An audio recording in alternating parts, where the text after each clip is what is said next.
Trump veut anéantir la civilisation iranienne. C'est ça quand tu perds le contrôle, tu perds la guerre. Il a été incapable de plier l'Iran en 37 jours. Il craque et révèle son vrai visage, celui d'une Amérique agent du chaos, déstabilisatrice de pays dénoncée depuis des décennies par des esprits éveillés.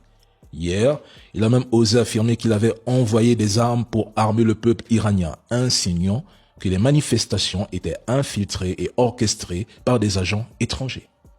Il est en échec, il gesticule, il crie, mais il ne détruira jamais une civilisation millénaire, peu importe le volume de ses menaces, peu importe le volume de ses bombardements.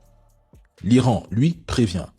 Il va priver les États-Unis et leurs alliés de pétrole et de gaz pendant des années et à jamais si les lignes rouges sont franchies ce soir. L'Iran annonce que la riposte dépassera la région. Partout où les intérêts américains existent, ils seront visés et détruits. On vous explique ici depuis le début que cela fait plus de 35 ans que l'Iran prépare une guerre asymétrique.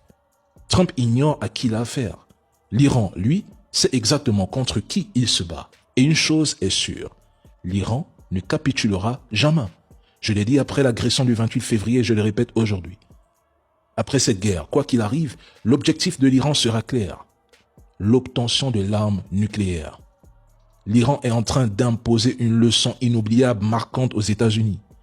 L'Iran démontre qu'avec détermination, un pays ou un peuple peut résister et tenir face à une puissance hégémonique.